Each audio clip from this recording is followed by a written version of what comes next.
The president is also facing growing pressure from within his own party to improve some of those reported living conditions we told you about. Minnesota Representative Ilhan Omar is leading a group of Democrats urging the Biden administration to take executive action to address the crisis. She sent a letter to Secretary Mayorkas Monday asking the White House to phase out contracts between ICE and state, county, and local jails and prisons for use as immigration detention facilities.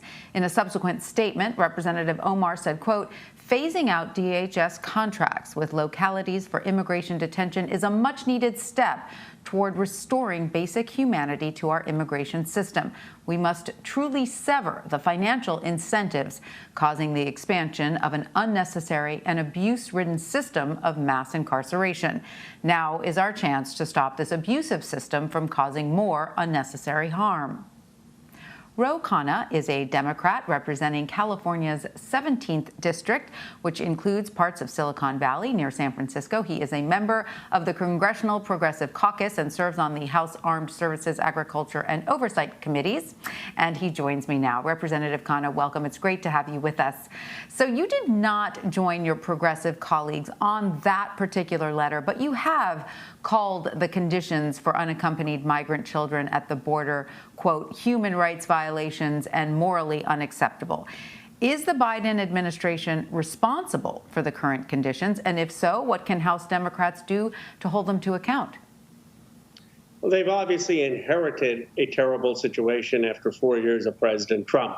That said, now they're in charge, and we have to make every effort to ensure that every person who comes to in our country is treated with dignity and with human rights, particularly unaccompanied minors. And that's why what I have said is we have an Office of Refugee Resettlement. That needs to be prioritized. Children need to be put there in places where they're going to get food, where they're going to have showers, where they're going to have access to legal aid. That's what the law requires, and where there's going to be every effort to unite them with family they may have in the United States as they process their asylum applications.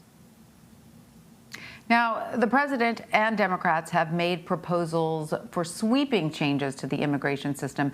Do you view immigration reform as realistic given the 60-vote filibuster still in place in the Senate?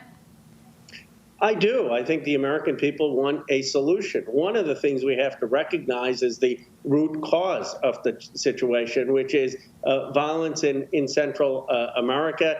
We ought to be focused on how we help the economic development and programs that help bring some sense of civility and rule of law in those countries, especially because some of our foreign policy overreach, going back, frankly, to the United Fruit Company, was part of the cause of the destabilization. Another solution should be trying to process these asylum claims in country before people make the treacherous journey to the United States. So there are solutions that can be bipartisan. There are solutions that we can pass through the House and 51 votes if we don't have the filibuster, and we have to solve this issue.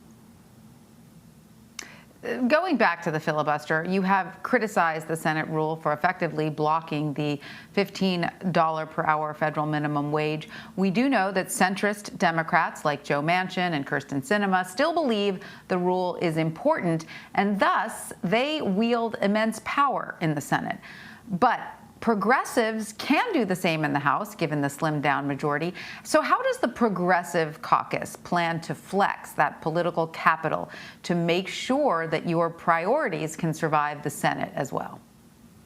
Well, we have been effective. If you look at the Biden rescue plan that just passed, it was a $1.9 trillion plan. It wasn't the $1 trillion plan that the bipartisan group of senators were talking about. It had a massive child tax credit that wasn't diluted. It had $1,400 stimulus checks, and the people who got those checks were largely kept in place because of progressive advocacy, what we passed in the House.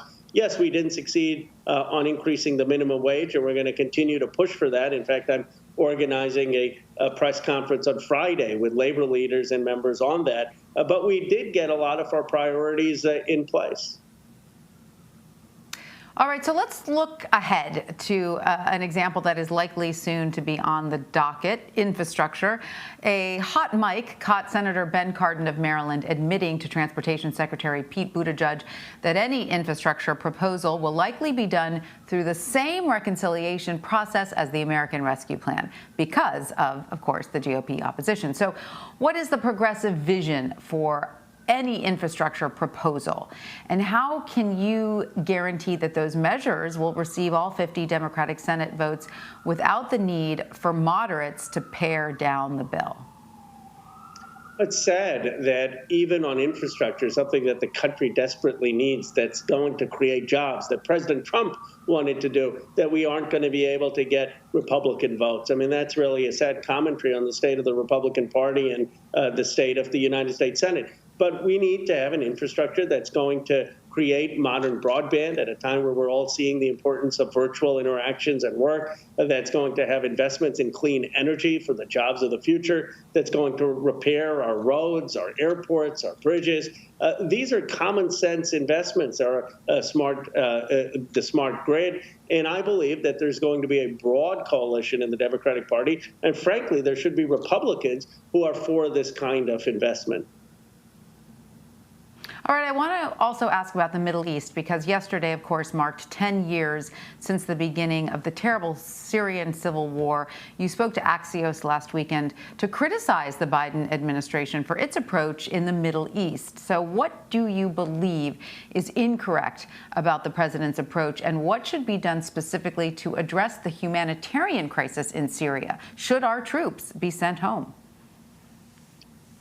Well, I was mixed in my assessment. I have praised President Biden for changing the policy on the Yemen war. In the past, we were supporting the Saudi bombing of Yemen. The president and his team have shown great leadership in stopping offensive support for the war. And I appreciate that they've appointed Rob Malley to try to get us back into the JCPOA with Iran. Where I was critical was with the Syria strikes. I do not believe that we should be escalating conflict with Iran in retaliating with violence without congressional consent, without any effort to go to the United Nations. I have always believed that you need to have the authorization of Congress to use force, and I don't believe that that kind of escalation is ultimately going to lead to peace, and that's really where my focus was in that Axios article.